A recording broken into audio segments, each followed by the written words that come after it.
أشرقت نفسي بنور من فؤادي حينما رددت يا رب العباد، وانتشت روحي وصار الدمع يجري. يا إلهي خذ بقلبي بالرشاد. أشرقت نفسي بنور من فؤادي حينما رددت يا رب العباد، وانتشت روحي وصار الدمع يجري. يا إلهي خذ بقلبي بالرشاد. أعوذ بالله من الشيطان الرجيم.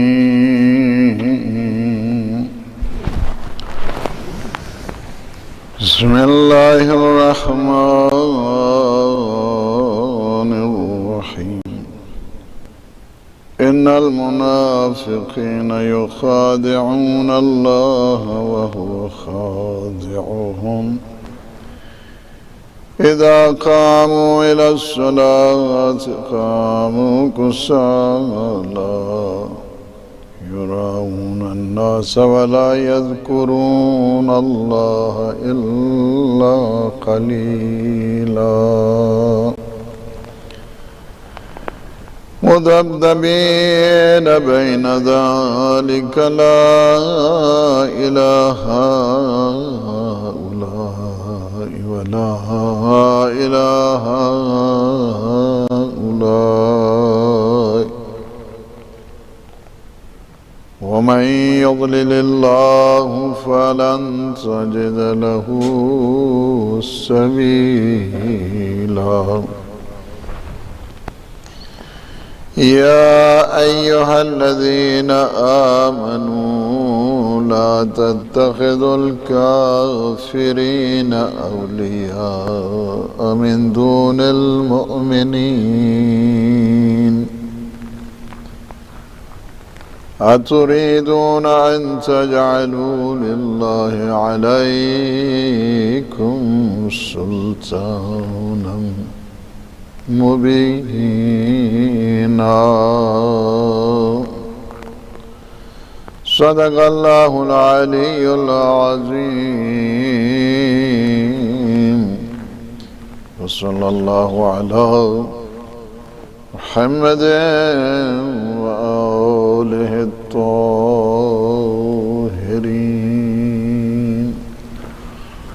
قیام قرآن کا پروگرام ہے اور میں اپنے تمام ناظرین اور سامعین کی خدمت میں ہدیہ سلام پیش کرتا ہوں اور اللہ سبحانہ و تعالیٰ کی بارگاہ مقدس میں التجا ہے کہ وہ ہمارے ان لمحات کو اپنی بندگی، اطاعت اور عبودیت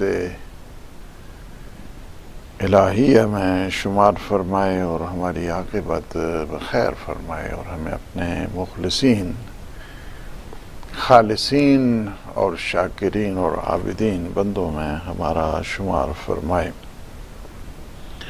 قرآن مجید ایک مکمل تربیت گاہ ہے اور ایک مکمل ضابط حیات ہے اور اصلاح نفس کا اور اصلاح خانوادہ کا اور اصلاح معاشرہ کا ایک بہترین جو کوڈ آف لائف جس کو کہا جائے وہ قرآن مجید ہے.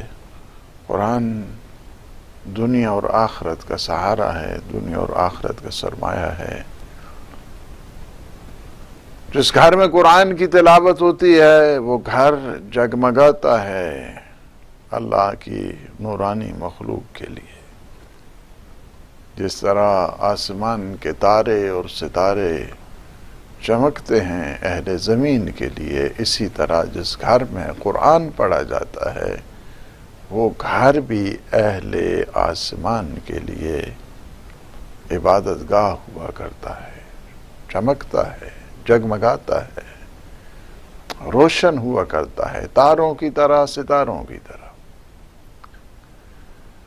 قرآن پڑھنے سے عالم بھی جگمگاتا ہے، قرآن پڑھنے سے دل بھی روشن ہوتا ہے، دل نورانی ہوا کرتا ہے۔ قرآن کے تنویر سے، قرآن کی روشنی سے، قرآن کے نور سے۔ قرآن شفا ہے، قرآن نور ہے، قرآن فرقان ہے، قرآن حق اور باطل کے درمیان حد فاصل ہے۔ یہ قرآن احسن حدیث ہے، یہ قرآن ہے کہ جس سے ہم جو شر جن و انس ہے اس سے ہم اپنے آپ کو بچاتے ہیں۔ سب سے بڑی چیز قرآن کے سلسلے میں کہ مکمل تربیت گاہ ہے۔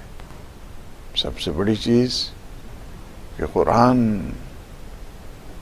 ہماری زندگی کا سرمایہ ہے، مکمل تعلیمات ہیں قرآن میں۔ اگر کوئی شخص قرآن کی تعلیمات پہ عمل نہیں کرتا ہے تو اس نے قرآن کو مہجور قرار دیا ہے۔ اور یہی چیز ہے، حضور نے اسی خطرے کی طرف ہمیں متوجہ بھی کیا ہے کہ کہیں ایسا نہ ہو کہ قرآن تمہارے بارے میں شکایت کرے، کہیں ایسا نہ ہو کہ اہل بیت اطہار تمہارے بارے میں شکایت کرے۔ اگر کوئی شخص قرآن کی تعلیمات پہ عمل نہیں کرتا ہے، قرآن شکایت کرتا ہے۔ اگر کسی کا بیہیویئر اہل بیت اطہار علیہ السلام کے خلاف ہوتا ہے تو اہل بیت ایسے لوگوں کی شفاعت نہیں کرتے جنہوں نے اہل بیت پہ ظلم کیا ہے، دروازہ گرایا ہے اور جسارت کی ہے، بے ادبی کی ہے اس گھر کی، جس گھر کے بارے میں ہے کہ یہ گھر تو انبیاء کے گھروں سے بھی زیادہ افضل ہے، اس گھر کے بارے میں۔ قرآن اہل بیت کے ساتھ ہے اور اہل بیت قرآن کے ساتھ ہے۔ حضور نے حدیث میں فرمایا دو چیزیں چھوڑے جا رہا۔ بعض نے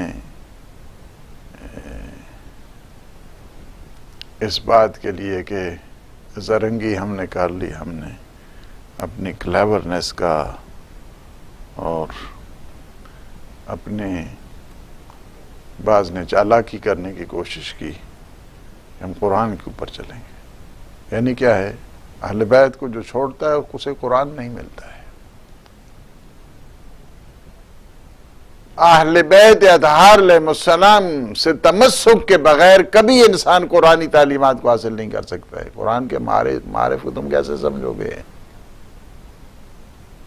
قرآن کے حقائق کو تم کیسے سمجھو گے؟ بس یہی تمہیں لک نسانی آ سکتا ہے،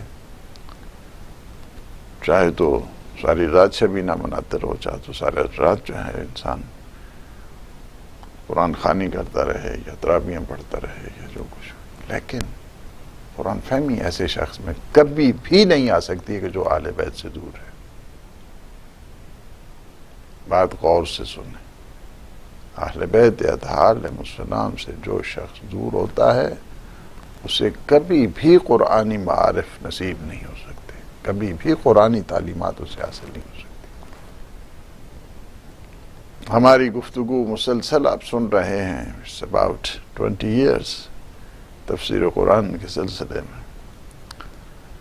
تفسیر قرآن بالقرآن ہوتی ہے ہمارے ہاں، یا اہل بیت علیہ السلام کے فرمان کے تحت۔ آج ہماری گفتگو ہوگی آیت نمبر 142، 143 اور 144 سورہ مبارکہ نساء۔ ارشاد فرمایا ان المنافقین یخادعون اللہ وہو خادعهم واذا قاموا الى الصلاة قاموا کسالى یراؤون الناس ولا یذکرون اللہ الا قلیلا۔ یہ چند آیتیں منافقوں کے بارے میں ہیں، ابھی شروع ہو گئی ہیں۔ آیت نمبر 142 سے منافقوں کے سلسلے میں. کچھ منافق تھے کہ جو حضور کے پاس بیٹھ کے کہتے تھے ہم اللہ کو دھوکہ دے رہے ہیں، کچھ کہتے تھے ہم پیغمبر کو دھوکہ دے رہے ہیں، حضور کو دھوکہ دے رہے ہیں. ان المنافقین یخادعون اللہ، یہ منافق کیا ہیں؟ اپنے تئیں بزعم خود، بس اون سیلف، یہ کیا کرتے ہیں؟ یہ کہتے ہیں کہ ہم اللہ کو دھوکہ دینا چاہتے ہیں، ڈسیٹ کرنا چاہتے ہیں اللہ کو. وَهُوَ خَادِعُهُمْ، اور اللہ کیا کرتا ہے؟ ان کے اس خطا، اس دھوکے کو ان کی طرف الٹا دیتا ہے. وَإِذَا قَامُوا إِلَى الصَّلَاةِ قَامُوا كُسَالَىٰ، جب وہ نماز کے لیے کھڑے ہوتے ہیں یہ منافقین، تو یہ سستی کے ساتھ کھڑے ہوتے ہیں. یراؤون الناس ولا یذکرون اللہ الا قلیلا، اور یہ جو کچھ کرتے ہیں دکھلاوے کے لیے کرتے ہیں، شو آف کرتے رہتے ہیں، دکھلاوا کرتے ہیں.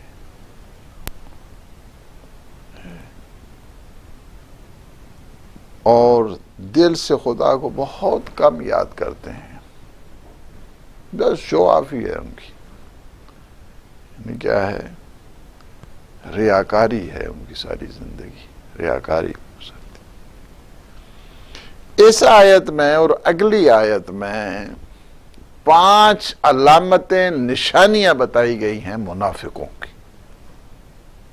پہلی منافقوں کی نشانی یہ ہے کہ وہ دھوکہ باز ہوتے ہیں، دھوکہ باز ہوتے ہیں.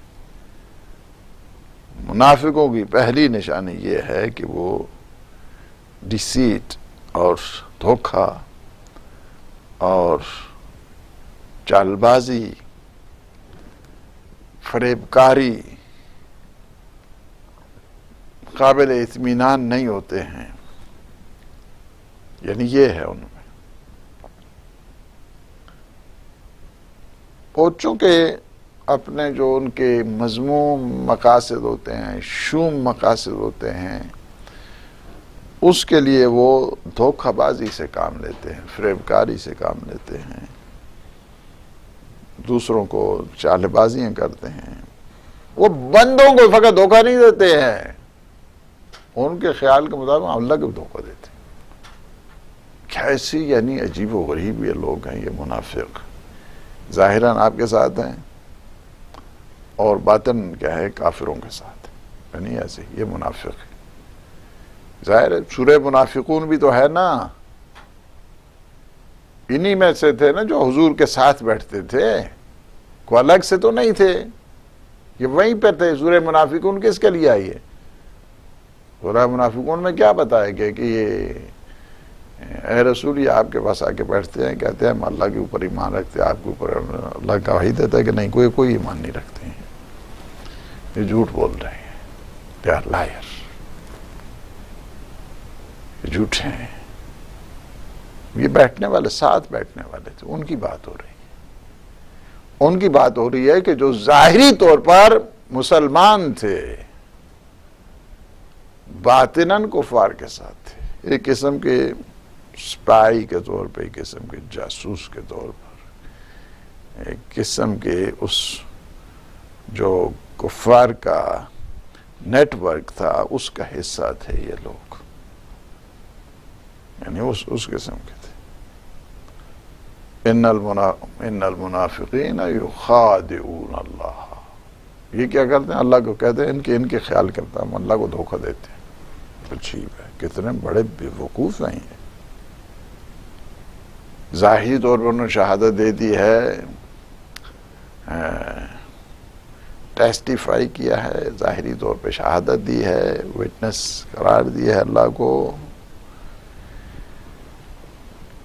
اور دل سے ان کی پوری کے پوری ساز باز کفار کے ساتھ ہوتی ہے، کافروں کے ساتھ جڑے ہوئے ہیں، کافروں کے ساتھ پورا ان کا جوڑ ملتا ہے.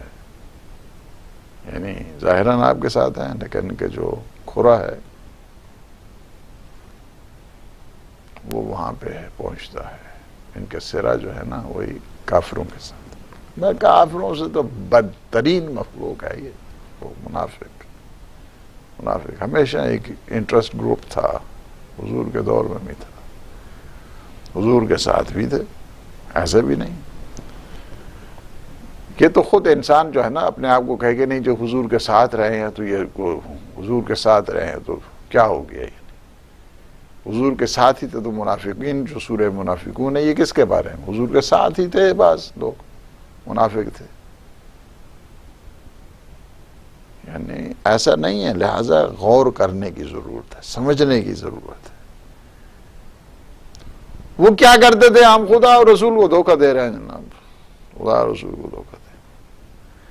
حالانکہ جو یہ کہتے تھے نا کہ ہم خدا اور رسول کو دھوکہ دے رہے ہیں, ان ریالٹی حقیقت میں وہ اپنے آپ کو دھوکہ دے رہے ہوتے. یہ دنیا کیا ہے؟ ٹٹ فار ٹیٹ, مکافات عمل کا ہے. جیسا کرو گے ویسا بھرو گے, جیسا جو بو گے وہی کاٹو گے, کوئی الگ سی چیز نہیں ہے. دھوکہ دے رہے ہوتے ہیں. یعنی کیا ہے؟ اپنے ضمیر, اپنے وجدان کو وہ دھوکہ دے رہے ہوتے ہیں. جی, اپنے نظام عصمت ہے اس کو بگاڑ رہے ہوتے ہیں. یہ اس وجہ سے دھوکہ دے رہے ہوتے ہیں. ایمان کا جو عظیم سرمایہ ہے اس کو تاراج کر رہے ہوتے ہیں, اس وجہ سے دھوکہ دے رہے ہوتے ہیں. اپنے آپ کو وہ دھوکہ دے رہے ہوتے ہیں. یہ مت سمجھے کہ ہم جو ہیں کسی کو دھوکہ دیتے ہیں, وہ کسی کو دھوکہ تھوڑا ہوتا ہے, وہ اپنے آپ کو انسان دھوکہ دے رہا ہوتا ہے. آج آپ نے کسی کو دھوکہ دیا, کل وہی آپ جو ہے نا کل دوسرا آپ کو دھوکہ دے گا. یہ دنیا ہے, نظام مکافات ہے, مکافات عمل ہے یہ انسان کی. ہوا خادعہ, اس کا مطلب یہ نہیں ہے کہ اللہ دھوکے دیتا ہے کسی کو, نہیں. اس کا مطلب یہ جس طرح ہے نا وَمَكَرُوا کر اللہ واللہ خیر الماکرین جو ہے, یعنی اللہ کسی کے ساتھ مکر تو نہیں, اللہ بھی یعنی کسی جو تدبیریں بناتے ہیں اللہ کے خلاف, اللہ ان کی چالوں کو انہی کی طرف پلٹا دیتا ہے. یہ دھوکہ دینا چاہتے ہیں اللہ کو, اللہ ان کے دھوکے کو انہی کی طرف پلٹا دیتا ہے. یہ مطلب ہے, یہ نہیں ہے کہ اللہ کسی کو ان المنافقین یخادعون اللہ وہو, واو یہاں پہ گرامیٹکلی جو ہے نا واو حالیہ ہے. وہو جب کہ در حال ہے کہ ہوا خادعہم, جب کہ وہ اپنے آپ کو حقیقت میں دھوکہ دے رہے ہوتے ہیں. منافق دوسرے کو دھوکہ نہیں دیتے, اپنے آپ کو دھوکہ دیتا ہے, اپنی شرافت کو دھوکہ دیتا ہے, اپنی دیانت کو دھوکہ دیتا ہے, اپنے عزت نفس کو ختم کرتا ہے. یہ منافق ہوتا ہے. لوگ اس کے اوپر اعتماد ہی نہیں کرتے, اعتبار ہی نہیں کرتے, ریلائی نہیں کرتے کہ یہ ٹرسٹ وردی نہیں ہے, اس میں لوائلٹی نہیں ہے, اس میں شرافت نفسانی نہیں ہے, اس میں غیرت دینی نہیں ہے. اس وجہ سے وہ اپنے آپ کو دھوکہ دے رہا ہوتا ہے. وہی سمجھتا ہے کہ ہم دوسروں کو دھوکہ دے رہے ہیں.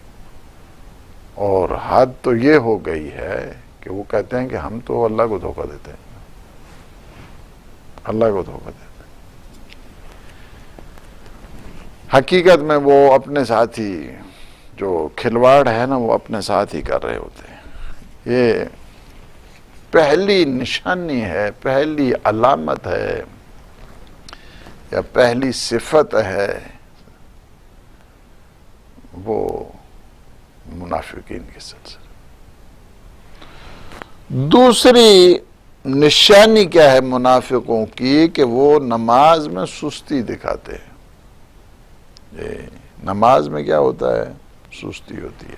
جی آیت نمبر جو ہے وہی ہے 100. جی نماز میں وہ سستی دکھاتے ہیں. اذا قاموا الى الصلاة قاموا کسالى, نماز کے لیے جب کھڑے ہوتے ہیں تساہل, لیزی, سستی, جمائیاں لے رہے ہیں, ہاتھوں کے ساتھ بندی کیا کیا جو حرکات انجام دے رہے ہیں, کیا کیا وہ اپنے لیے کوفت. ایک نماز کو ایک قسم کی فٹیک جو ہے نا جس طرح ایک ہوتی ہے نا کوئی مشقت وہ سمجھتے ہیں نماز کو. نماز کو یہ نہیں سمجھتے ہیں کہ حضور نے کہا یا قرۃ عینی فی الصلاۃ، کیا نماز میری آنکھوں کی ٹھنڈک ہے. نہیں، الصلاۃ معراج المومن، نماز مومن کی معراج ہے. الصلاۃ ان قبلت قبل ما سواها وان ردت رد ما سواها. جس کی نماز قبول ہو گئی اس کے سارے اعمال قبول ہوں گے، اور جس کی نماز کو رد کر دیا گیا اس کے سارے اعمال رد ہو جائیں گے. یاد رکھیں نماز سے کبھی غفلت نہیں ہونی چاہیے. بے نماز تارک الصلاۃ کے سلسلے میں بڑی سخت احادیث ہے، بڑی سخت حدیث. تارک الصلاۃ فرمایا اس کے جنازہ نہ پڑھو تارک الصلاۃ. ایک دفعہ یہ ہے مجبوری ہے، کوئی عذر ہے، پتہ نہیں. نماز تو کسی حال میں معاف نہیں ہوتی، لیکن پڑھتا ہے، سستی کرتا ہے، کاہلی کرتا ہے، کبھی پڑھتا ہے کبھی نہیں پڑھتا ہے، نماز میں اکڑ نہیں دکھاتا ہے. لیکن ایک تو بالکل نماز پڑھتا ہی نہیں ہے، تارک الصلاۃ ہے. تارک الصلاۃ فرمایا اس کی جنازہ نہ پڑھو، اس کی نماز جنازہ نہ پڑھو. تارک الصلاۃ حاکم الصلاۃ ولا تکونوا من المشرکین. تارک الصلاۃ کے سلسلے میں بہت سخت احادیث ہے. اس کے ساتھ معاملہ نہ کرو. تارک الصلاۃ اگر کوئی ہے اسے شادی کے لیے آئے، اسے رشتہ نہ دو تارک الصلاۃ کو. یہ حدیثیں ساری میں آپ کو سنا رہا ہوں. نماز تو معیار ہے، ایک حد فاصل ہے مومن اور کافر کے درمیان، مشرک کے درمیان. نماز کسی صورت میں معاف نہیں ہو سکتی. منافق کیا کرتے ہیں؟ نماز پڑھتے ہیں تو سستی، کاہلی، لیزینس، مشقت سمجھ کے اذا قاموا الی الصلاۃ قاموا کسالی.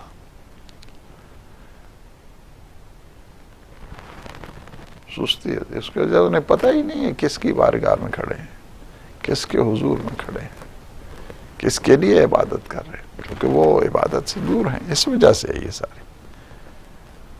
کربلا کیا ہے؟ معیار نماز ہے. کربلا کیا ہے؟ کربلا ہمیں نماز سکھاتی ہے. کربلا جو انسان نماز کو بھول گیا ہے وہ حقیقت میں کربلا کو بھول گیا ہے. اور جو حجاب کو بھولا ہے وہ حقیقت میں شام. حجاب شام میں کیا ہے؟ حجاب کا بازار ہے.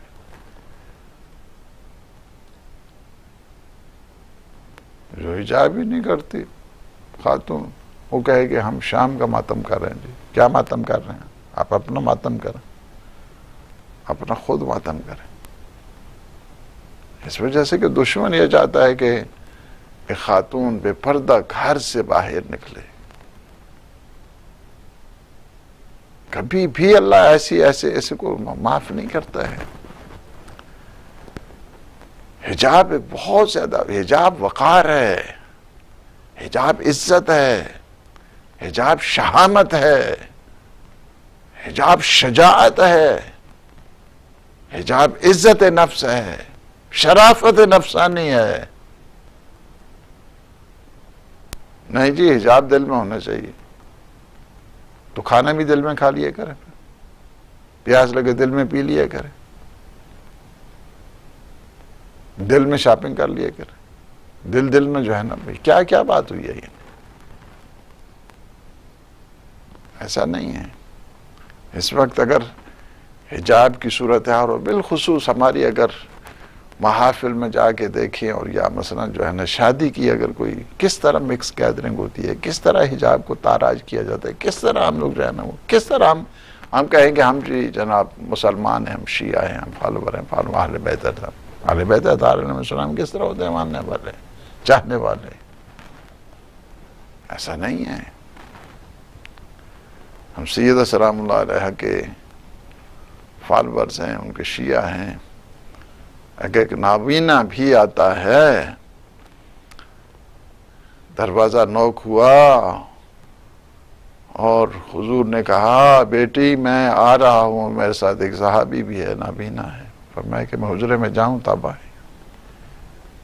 ہمیں تعلیم دی جا رہی ہے، تعلیم دی جا رہی ہے۔ کہا بیٹی وہ نابینا ہے، وہ دیکھ نہیں سکتا ہے، فرمایا نہیں، وہ دیکھ نہیں سکتا ہے، خوشبو سونگھ سکتا ہے۔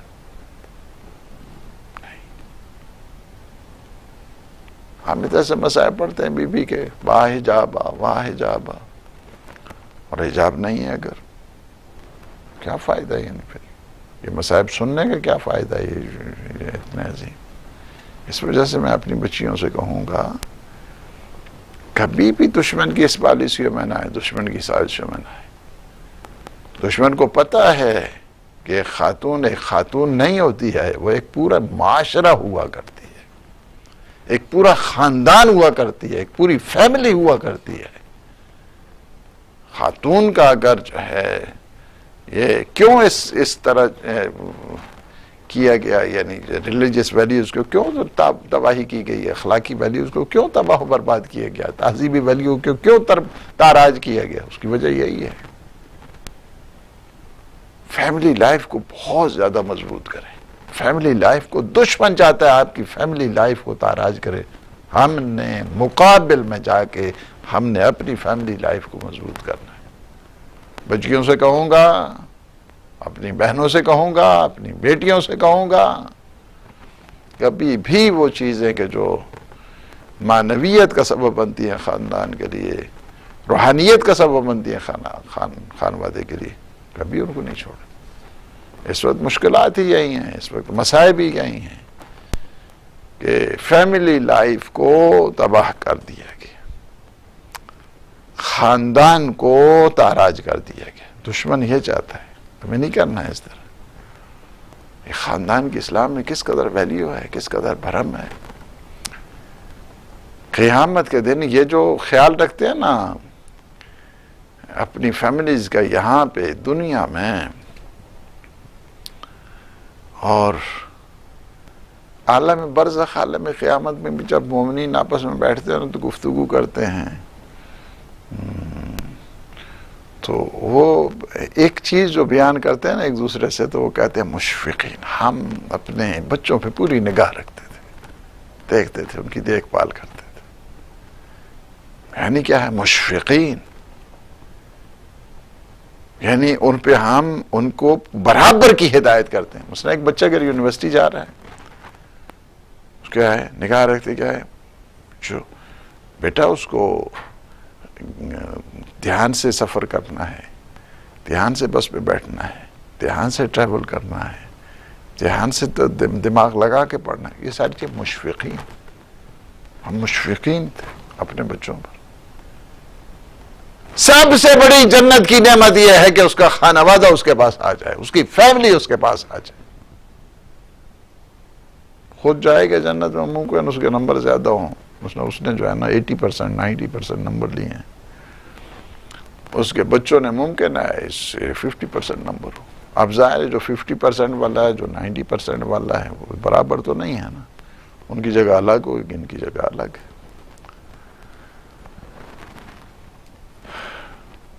اس کے بعد سب سے پہلی چیز یہ پوچھیں گے ہمارے والدین کہاں ہیں، جنت میں بھی پوچھیں گے ہمارے بچے کہاں ہیں، ہماری بیوی کہاں ہے۔ جنت کی میں سب سے بڑی جو نعمت ہے یہی فیملی ہے آپ کی، سب سے پہلی فیملی۔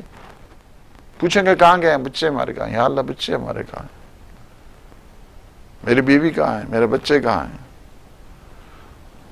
فرشتے آئیں گے، کہیں گے وہ بچے آپ کے، انہوں نے تھوڑے نمبر لیے، وہ دوسری طرف ہیں۔ آپ کی بیوی کے بھی تھوڑے نمبر تھے، اس طرف ہے، وہ دوسری طرف ہے۔ دعا کرے گا جب یہ کہے گا یا اللہ مجھے فیملی کے ساتھ ملا، اللہ کی طرف سے کمائے گا فرشتوں کو۔ غالباً سورہ فاتر کی آیت نمبر 21 اس میں دیکھیں، اللہ کی طرف سے حکم آئے گا فرشتوں کو کہ جاؤ اس کی فیملی، اس کے بچوں کو لے کے آؤ، اس کے پاس لے کے آ جاؤ۔ وَمَا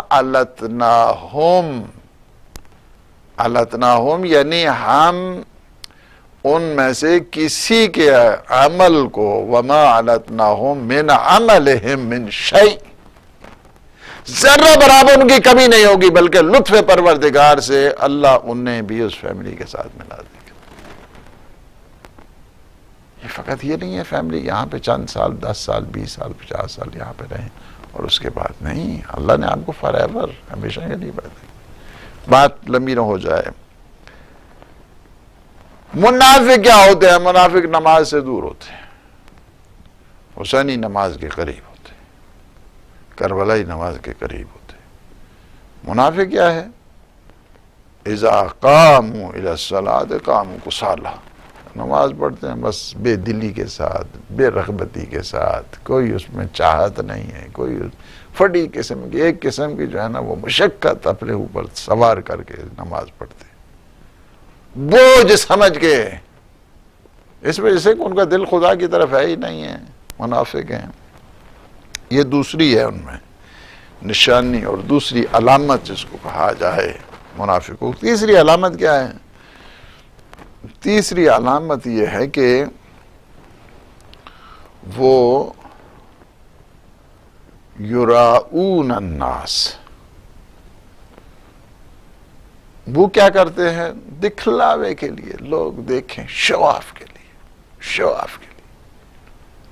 آپ کو کوئی ضرورت نہیں شو آف کرنے کی، آپ نے اپنے اللہ کے لیے کام کیا ہے، that's it، تمام ہو گیا ہے۔ کیا ضرورت ہے آپ کو دکھلاوا کرنے کے لیے، لوگوں کو بتانے کے لیے، ریاکاری کے لیے؟ اسی وجہ سے ریاکار قیامت کے دن اسے 4 ناموں سے پکارا جائے گا۔ کافر کہے گا، کافر ادھر آ جاؤ، غادر ادھر آ جاؤ، خاسر ادھر آ جاؤ، فاجر ادھر آ جاؤ، غدار کہہ کے،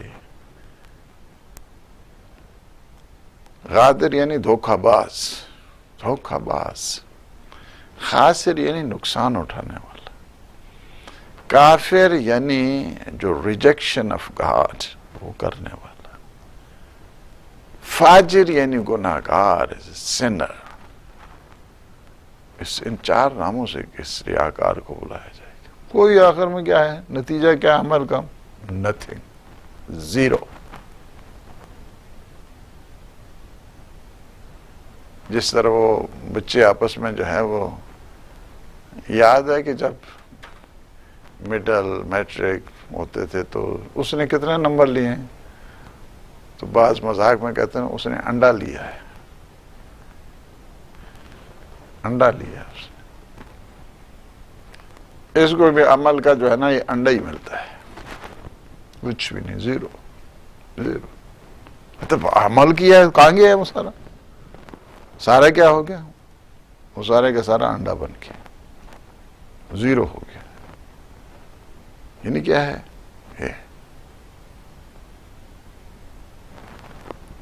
عمل جو کیا کس کے لیے؟ عمل خدا کے لیے تھوڑا کیا کہ اس کو اجر ملے گا، بندوں کے لیے کیا، بندہ تھوڑے اجر دینے والا، آج تو اللہ دینے والا۔ یہ کہے کہ اللہ میں نے عمل کیا ہے، فرمایا جس کے لیے عمل کیا جاؤ اس سے لے لو اجر۔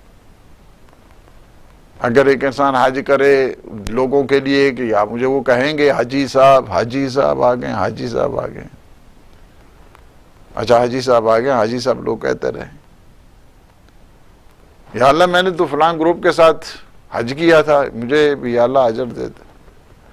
لگا کہ ٹھیک ہے، پتہ ہے مجھے تو نے حج کیا تھا، لیکن کس کے لیے حج کیا تھا؟ تو نے حاجی صاحب کے لیے حج کیا تھا، تو حاجی صاحب تو بنے رہے 20-30 سال، تمہیں لوگ حاجی صاحب کہتے رہے، آپ انہی سے لے لو، حاجی صاحب، حاجی صاحب لے لو ان سے، انہی سے لے لو، تمہیں کوئی اجر نہیں ملنے والا ہے، نتھنگ، تمہیں اجر وہی انڈا ملے گا، بالکل زیرو۔ تیسری منافقوں کی پہچان یہ ہے کہ وہ اللہ کا ذکر بہت کم کرتے ہیں۔ کیا ہے؟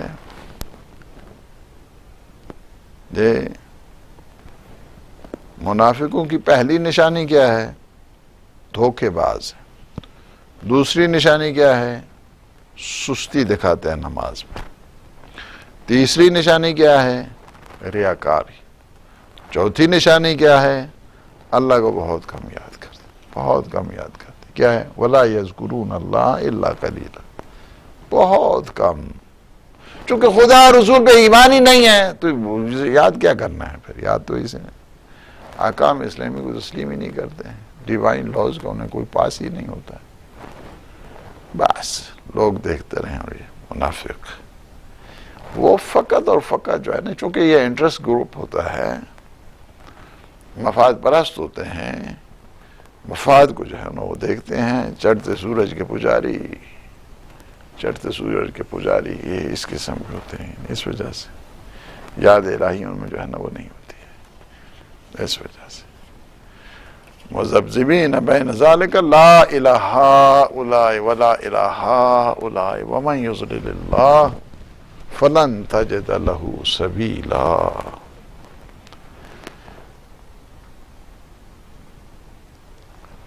یہ لوگ کیا ہیں؟ تذبذب، سرگردانی، چکر، اس کا شکار ہوتے ہیں، نہ ادھر کی طرف نہ ادھر کی طرف۔ اور جسے اللہ گمراہ کر دے تو ہرگز تم ایسے کسی شخص کو نہیں دیکھو، وہ اسے رستہ نہیں ملنے والا ہے۔ جسے اللہ گمراہ کر دے، رستہ تو وہی دیتا ہے، ایکسس پوائنٹ وہی دیا کرتا ہے، اور اللہ راستے ہی نہیں بتا رہے تو کیا کرنا ہے اس نے؟ کیا ہے؟ مذبذبین، یہ سرگرداں ہوتے ہیں۔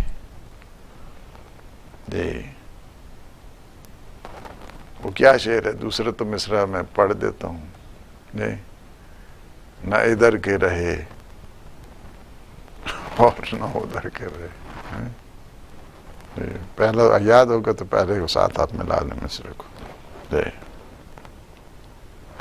نہ خدا ہی ملا،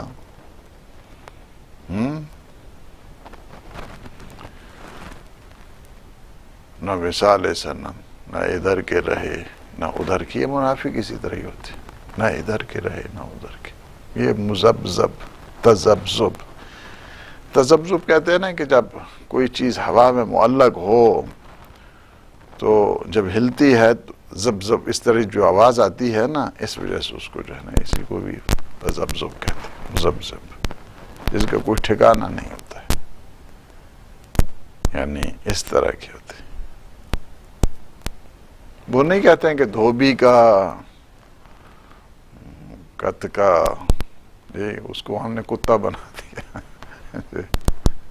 کتا تو نہیں ہے نا، وہ جو ہوتا تھا نا جس کے ذریعے وہ صفائی کرتے تھے، کت کا، اس کو چھپا کے وہ چلے جاتے تھے۔ اب سارے گھر میں کہاں پہ لے کے جائیں؟ جہاں پہ وہ دھوبی آ کے صفائی کرتا تھا کپڑوں کی، کپڑے دھوتا تھا، وہاں پہ بھی تو نہیں رکھ سکتا تھا کہ لوگ اٹھا کے لے جائیں، رستے میں کسی کو چھپا کے رہتا تھا۔ یہ منافق بھی اسی قسم کے ہوتے ہیں، وہ دھوبی کے اس جس کو بنا دیا گیا بار کہ دھوبی کا کتا، نہ گھر کا نہ گھاٹ کا، وہ نہیں ہے، کتا نہیں کہتا۔ یہ تذبذب کا شکار رہتے ہیں۔ تذبذب بہت خوبصورت، دیکھیں نا کتنی خوبصورت انداز کے ساتھ اس میں تعبیر ہے۔ تذبذب، تذبذب یعنی کیا ہے؟ یہ حقیقت میں منافقین ہی کے ساتھ جچتی ہے یہ تعبیر۔ یہ تعبیر جو ہے نا، یہ اس میں خاص جو ہے نا آہنگ، ردم، جس کے ذریعے آپ جو ہے نا وہ پہچانتے ہیں تذبذب جو منافقوں میں ہے، جو چڑھتی، جو ہواؤں کے رخ پہ چڑھتے سورج کی پجاری، یعنی یہ وہ لوگ ہیں یعنی جن کی زندگی ڈاما ڈول ہوتی ہے نا، ڈاما ڈول، یہ اس قسم کی ڈاما ڈول رہتے ہیں، یعنی یہ تذبذب کے شکار رہتے ہیں، کبھی ادھر تو کبھی ادھر، کبھی مسلمانوں کی طرف کبھی کافروں کی طرف، ڈاما ڈول یعنی اس طرح ہے۔ وَمَن يُضْلِلِ اللَّهُ فَلَن تَجِدَ وَمَن يُضْلِلِ اللَّهُ فَلَن تَجِدَ لَهُ سَبِيلًا، جس سے خدا گمراہ کر دے اس کے لیے کبھی آپ نجات کا راستہ نہیں ہے۔ کیا مطلب یہ نہیں ہے کہ خدا گمراہ کرتا ہے، اس کا ارادہ اور اختیار کو نعوذ باللہ کو سلب، نہیں، ایسی بات نہیں ہے، وہ اپنے ارادے اور اختیار سے جا رہا ہے اور جہنم کی طرف جا رہا ہے، گمراہ ہو رہا ہے۔ اس وجہ سے جو خود گمراہی کو اختیار کرتا ہے اللہ تھوڑا اسے وہ نہیں، یہ خود بدبخت جا رہا ہے گمراہی کی طرف، اپنے ارادے اپنے اختیار کے ذریعے جا رہا ہے۔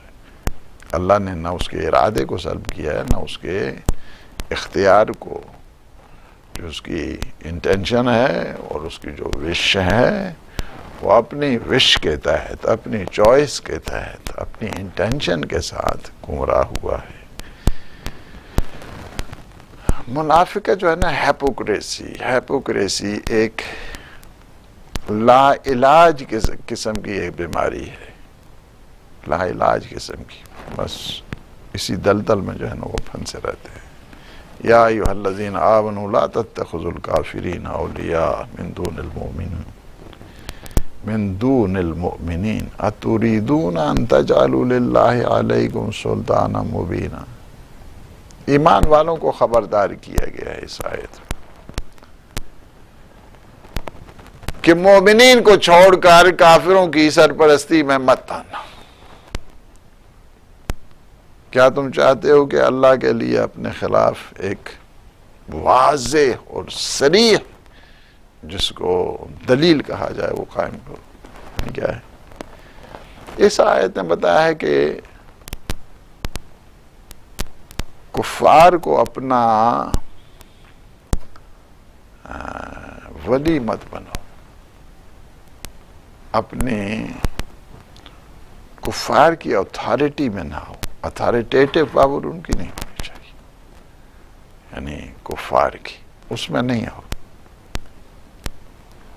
اس لیے کہ کفر اور ایمان دو متضاد چیزیں ہیں، اپوزٹ تھنگ، کفر rejection of God and faith of اللہ سبحانہ وتعالی، دونوں چیزیں الگ الگ ہیں، اور ان کا آپس میں اجتماع کیسے ہو سکتا ہے؟ کفر اور ایمان کا تو اجتماع نہیں ہو سکتا نا، دونوں ایک جگہ تھوڑے ہو سکتے ہیں، خدا کو ماننے والا، خدا کا انکار کرنے والا، مگر دونوں برابر ہو سکتے ہیں؟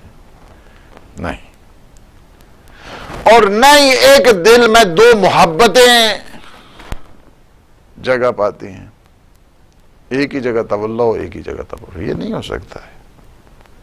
تولا اور تبرہ کا معیار ہے، اس کو دیکھنا ہے،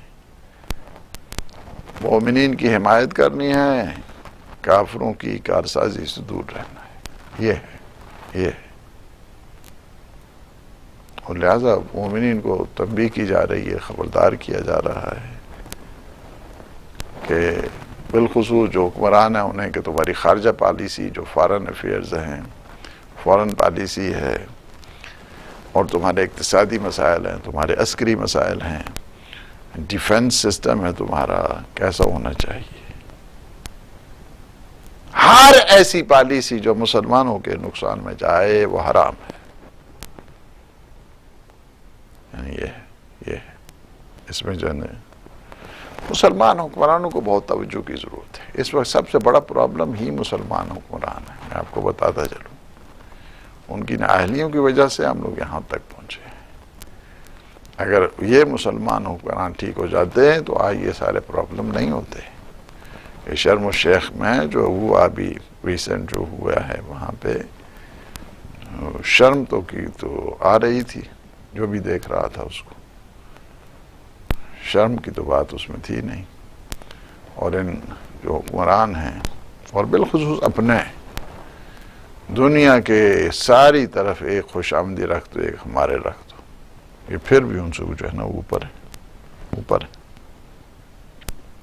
اور ایسی مثالیں آپ کو ماضی میں بھی نہیں ملیں گی۔ یعنی کیا ہے؟ یعنی ہم لوگوں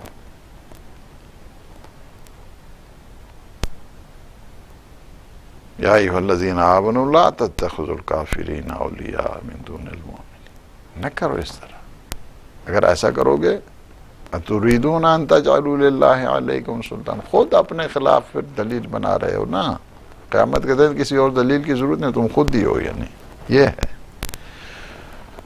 سلطان۔ ویسے تو غلبہ کو کہتے ہیں، سلطان تسلط کو کہتے ہیں، برہان و دلیل کو کہتے ہیں، اس لیے کہتے ہیں کہ اس میں بھی سلطان ہی ہوتا ہے نا، برہان و دلیل میں۔ غلبہ ہوتا ہے اس میں۔ کفار کو ولی بنانے والا اپنے عمل سے منافقت کی چارج شیٹ تیار کر رہا ہوتا ہے، یہ ہے وجہ، اور اسے کسی اور برہان کی ضرورت نہیں، خود ہے۔ اور ایسے لوگوں کو اللہ انہی ایسے یاروں کے ساتھ، جن کے ساتھ اس نے یہ گٹھ جوڑ کیا ہے، ان کے ساتھ اٹھایا جائے گا، اور اس کا کوئی بہانہ بھی قابل قبول نہیں ہوگا۔ اللہ سبحانہ و تعالی ہمارے حکمرانوں کو سمجھ دے، بوجھ دے، فہم اور طاقت دے، اور مسلمانوں کی عزت شرافت کا خیال رکھیں، اور مومنین کو چاہیے کہ وہ مومنین کی سرپرستی میں رہیں، اور جو دشمنان دین ہیں ان کی طرف سرپرستی سے دور رہیں۔ یا اللہ ان لمحات کو اپنی عبادت کا حصہ بنا، ہمارے گناہوں سے عفو درگزر فرما، ہمیں اپنے خالصین مخلصین بندوں میں شمار فرما۔ پروردگار ہماری خطاؤں کو نہ دیکھ، اپنے لطف اور احسان کے صدقے میں جملہ گناہان صغیر و کبیر کو معاف فرما۔ یا اللہ ہم سب کے مرحومین کی مغفرت فرما، جوار معصومین میں جگہ عنایت فرما۔ یا اللہ ہمارے مولا اور آقا امام زمان قطب عالم امکان کے ظہور پر نور میں تعجیل فرما۔ اللہم عجل ولیک الفرج۔ والسلام علیکم ورحمۃ اللہ وبرکاتہ۔ أشرقت نفسي بنور من فؤادي حينما رددت يا رب العباد، وانتشت روحي وصار الدمع يجري، يا إلهي خذ بقلبي للرشاد.